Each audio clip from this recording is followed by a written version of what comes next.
ಎಲ್ಲ ಪ್ರೇಕ್ಷಕರಿಗೆ ಅಶೋಕ್ ಶರ್ಮಾ ಗುರೂಜಿ ಮಾಡುವಂತಹ ನಮಸ್ಕಾರಗಳು. ಈಗ ಆಗಸ್ಟ್ ತಿಂಗಳ ಒಂದು ಮಾಸ ಭವಿಷ್ಯ ಹೇಗಿದೆ ಅನ್ನೋದರ ಕಡೆಗೆ ಎಲ್ಲ ರಾಶಿಗಳ ಬಗ್ಗೆ ಗಮನ ಹರಿಸೋಣ. ಓಂ ಅರುಣಾಕಿರಣ ಜ್ವಾಲಯರಿಂತ ಸಾವಕಾಶಿ ವಿತಪ್ತಿ ಜಪಪಡಿಕ ಪುಸ್ತಕ ವೈದ್ಯಸ್ತಾಯ ತರವರ್ಕರಾಧ್ಯ ಪಲ್ಲಕಲ್ಲಾರ ಸಂಸ್ಥಾನ ವ್ಯವಸ್ಥೋ ರವಿ ಬಾಲ್ನಿತ್ಯ ಕಲ್ಯಾಣಶೀಲ ಬಾಲಾತ್ ತ್ರಿಪುರ ಸುಂದರ್ಯೇ ನಮಃ. ಸ್ವಾತ್ಮಾರಾಮಂ ನಿಜಾನಂದಂ ಶೋಕಮೋಹಂ ವಿವರ್ಜಿತಂ ಸ್ಮರಾಮಿ ಮನಸಾನಿತ್ಯಂ ಶ್ರೀ ವೆಂಕಟಾಚಲ ದೇಶಿಕಂ. ನೋಡಿ, ಒಂದು ವಿಷಯ ಗಮನದಲ್ಲಿರಬೇಕು. ಇದು ಸಾಧಾರಣವಾಗಿ ನಿಮಗೆ ಏನಾದರೂ ವೈಯಕ್ತಿಕವಾಗಿ ನಿಮ್ಮ ಜಾತಕದಲ್ಲಿ ಹೇಗಿದೆ ಅಂತ ಫಲ ಗೊತ್ತಾಗಬೇಕಾದ್ರೆ ತುಂಬಾ ಅಥೆಂಟಿಕ್ ಆಗಬೇಕು ಅಂತ ಅಂದ್ರೆ ನಿಮ್ಮ ವೈಯಕ್ತಿಕ ಜಾತಕಗಳನ್ನ ಪರಿಶೀಲನೆ ಮಾಡತಕ್ಕಂಥದ್ದು. ಆಯ್ತಾ? ನಂಬರಿಗೆ ಕರೆ ಮಾಡಿ ನೀವು ನಮ್ಮನ್ನ ಭೇಟಿ ಮಾಡಿದ್ರೆ ವೈಯಕ್ತಿಕ ಜಾತಕ ಪರಿಶೀಲನೆ ಆಗ್ತದೆ. ಅವಾಗ ಏನು ಫಲ ನಡೀತದೆ ಅದನ್ನ ಹೇಳುವಂತದ್ದಾಗಿರ್ತದೆ.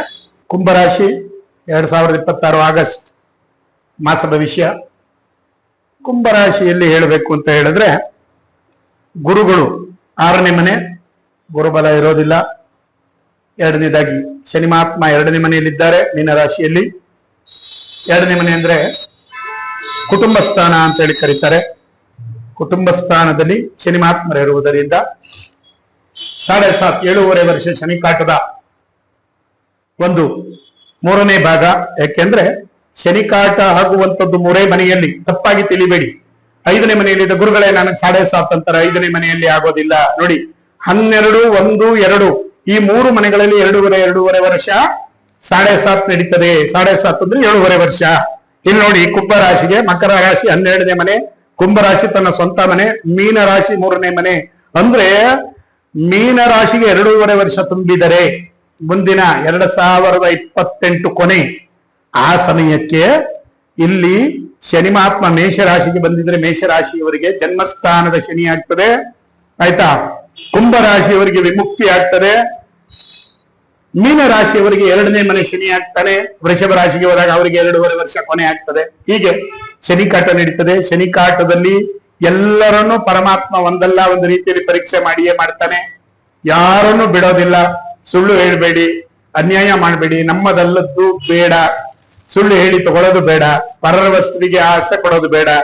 ಆಯ್ತಾ? ಯಾವುದೇ ಕಾರಣಕ್ಕೂ ಇಬ್ಬರ ಮಧ್ಯದಲ್ಲಿ ಕಚ್ಚಾಟವನ್ನ ತಂದಿಟ್ಟು ನೋಡುವುದು ಬೇಡ. ಅದು ಕೊನೆಗೆ ನಾವೇ ನೋವನ್ನ ತಿನ್ಬೇಕಾಗ್ತದೆ. ಎಲ್ಲ ಶನಿ ಮಹಾತ್ಮ ಮಾಡ್ತಾರೆ. ಆದ್ದರಿಂದ ಗುರುಗಳು ಇಲ್ಲ, 6ನೇ ಮನೆಯಲ್ಲಿದ್ದಾರೆ. ಆರೋಗ್ಯ ಇಳಿಮುಖ ಆಗ್ತದೆ. 6ನೇ ಮನೆಯಲ್ಲಿ ಗುರುಗಳು ಜೋಪಾನ, ಆರೋಗ್ಯವನ್ನು ನೋಡ್ಕೊಳ್ಳಿ. ಆಯ್ತಾ? ಯಾರಿಗೂ ಕೆಡಕು ಮಾಡುವುದರಿಂದ ನಮಗೇನು ಆಗಲ್ಲ ರೀ, ನಮ್ಮಷ್ಟಕ್ಕೆ ನಾವು. ಯಾಕೆಂದ್ರೆ ಎಲ್ಲರೂ ಅದೇ ಬೆಳಕು, ಅದೇ ಗಾಳಿ, ಅದೇ ನೀರು, ಅದಕ್ಕೆ ಯಾವ ಜಾತಿ ಕುಲ ಇಲ್ಲ ಅಲ್ವೇನ್ರಿ?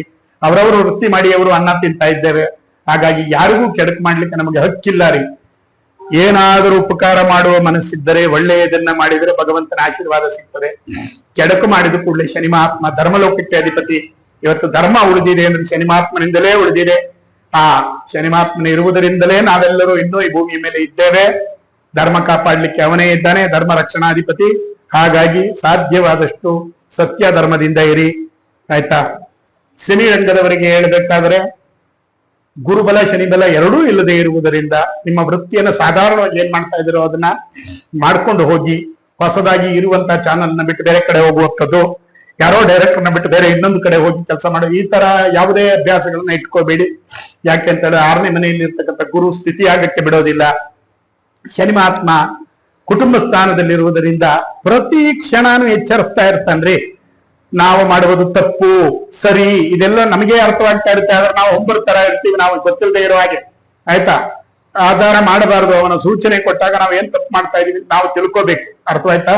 ಹಾಗಾಗಿ ಎಲ್ಲ ಚಿತ್ರರಂಗದವರು ತಮ್ಮ ಸ್ಥಾನವನ್ನ ಕಾಪಾಡಿಕೊಳ್ಳಿ. ಶನಿ ಮಹಾತ್ಮನಿಗೆ ತಗ್ಗಿ ಬಗ್ಗಿ ಸತ್ಯ ಧರ್ಮವಾಗಿ ನಿಮ್ಮ ಕೈಲಾದಂತ ಸೇವೆಯನ್ನ ಮಾಡಿ. ಶನಿ ಮಹಾತ್ಮನ ದೇವಸ್ಥಾನಕ್ಕೆ ಹೋಗುವವರು ಇಚ್ಛೆ ಪಟ್ಟಲ್ಲಿ ಹೋಗ್ಬೋದು. ಇಲ್ಲ ಅಂದ್ರೆ ಆಂಜನೇಯ ಸ್ವಾಮಿ ಆರಾಧನೆಯನ್ನ ಮಾಡ್ಕೊಳ್ಳಿ. ಆಂಜನೇಯ ದೇವಸ್ಥಾನಕ್ಕೆ ಹೋಗಿ ಮನೆಯಲ್ಲಿ ನಿಮಗೆ ಸಮಯ ಸಿಕ್ಕಿದಾಗ ನಿಮಗೆ ಇಷ್ಟ ದೇವರ ಒಂದು ಪ್ರಾರ್ಥನೆಯನ್ನ ಮಾಡ್ತಕ್ಕಂಥದ್ದು, ಜಪವನ್ನ ಮಾಡ್ತಕ್ಕಂಥದ್ದು, ಮೆಡಿಟೇಷನ್, ಧ್ಯಾನ ಅಂತ ಏನಿದೆ ಇದನ್ನ ರೂಢಿಸ್ಕೊಳ್ಳಿ. ಮುಂದಿನ 2 ವರ್ಷಗಳ ಕಾಲ ಆ ಶನಿ ಮಹಾತ್ಮನ ಸ್ಥಿತಿಗೆ ನಿಮ್ಮನ್ನ ಒಳ್ಳೆಯ ರೀತಿಯಲ್ಲಿ ಕರ್ಕೊಂಡೋಗ್ಲಿ ಅಂತೇಳಿ ನಾನು ಪ್ರಾರ್ಥನೆಯನ್ನು ಮಾಡ್ತೇನೆ. ಇನ್ನು ರಾಜಕೀಯ ರಂಗದವರಿಗೆ ತುಂಬಾ ಪರೀಕ್ಷೆಗಳಾಗ್ತದೆ, ಮೇಲಾಟಗಳಾಗುತ್ತೆ. ಏನೋ ಇವತ್ತು ನಾಳೆ ಹಾಗೇ ಹೋಯ್ತು, ಮುಗ್ರೆ ಹೋಯ್ತು, ಕೈಗೆ ಬಂದ್ಬಿಡ್ತು ಅಂದ್ರೆ ತೋರಿಸಿ ತೋರಿಸಿ ಕಿತ್ಕೊಳ್ಳುವಂತ ಸ್ಥಿತಿ ಆಗ್ತದೆ. ಇನ್ನೇನು ಫೈನಲ್ ನಾಳೆ ಆಗ್ಬಿಡುತ್ತೆ, ನನ್ನ ಕೆಲಸ ಮುಗಿದೋಯ್ತು ಅಂದ್ರೆ ಮುಂದಿನ 3 ತಿಂಗಳು ತಳ್ತಾರೆ. ಈ ರೀತಿಯಾಗಿ ಎಲ್ಲವೂ ಇರ್ತದೆ ಜೋಪಾನ. ಹುಷಾರಾಗಿರಿ. ಯಾಕೆಂತ ಹೇಳಿದ್ರೆ ರಾಜಕೀಯ ಅಂದ್ರೆ ಶನಿ ಮಹಾತ್ಮ. ನಾನು ಹೇಳ್ತೀನಿ ಕೇಳಿ, ಯಾಕಂದ್ರೆ ಧರ್ಮ, ಅಲ್ಲಿ ಧರ್ಮ ಬಿಟ್ಟು ಹೋಗುವ ಆಗಿಲ್ಲ, ಆಯ್ತಾ? ಧರ್ಮದ ಜೊತೆಯಲ್ಲಿಯೇ ಇರಬೇಕು. ಆ ಧರ್ಮದ ಜೊತೆಯಲ್ಲಿ ಇರುವವರೆಗೂ ಶನಿ ಮಹಾತ್ಮ ಕಾಪಾಡ್ತಾನೆ.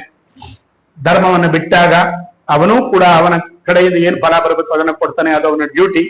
ಹಾಗೆ 6ನೇ ಮನೆಯಲ್ಲಿ ಗುರುಗಳು ಇರ್ತಕ್ಕಂಥದ್ದು.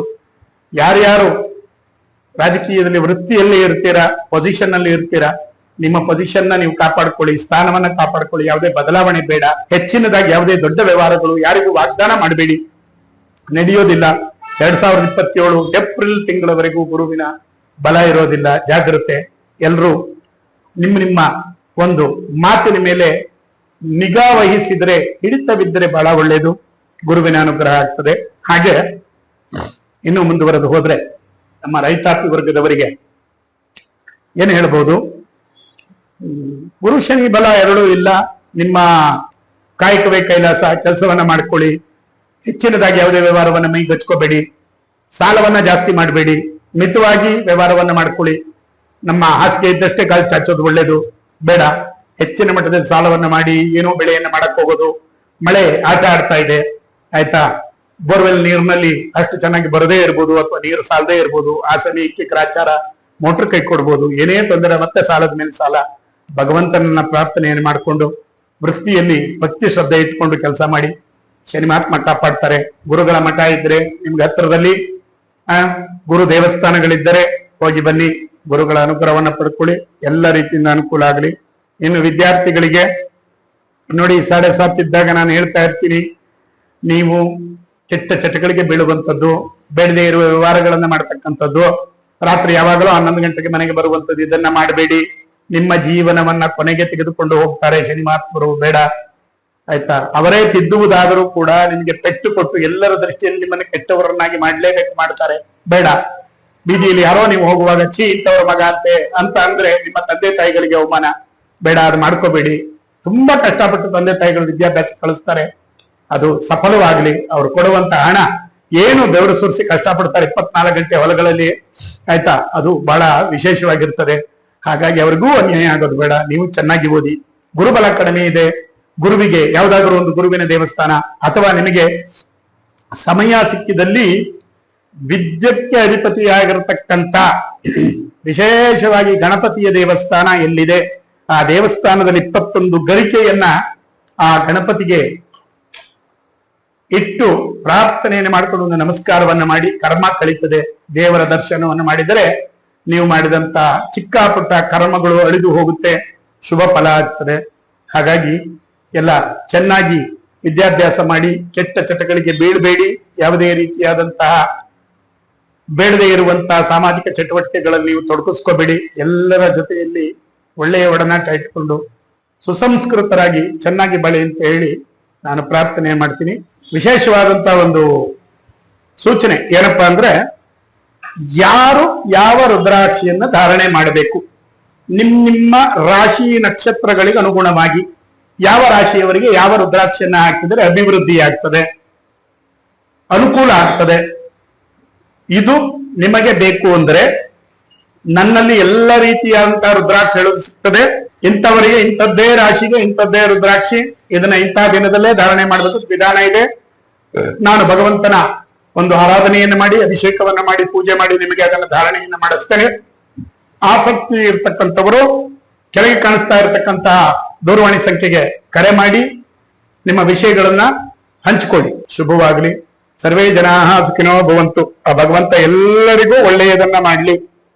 ಇಂದಿಗೆ ಈ ಒಂದು ಸಮಯಕ್ಕೆ 2026 ಆಗಸ್ಟ್ ತಿಂಗಳ ಮಾಸ ಭವಿಷ್ಯ ಸಮಾಪ್ತವಾಗುತ್ತೆ. ಓಂ ಸ್ವಸ್ತಿ.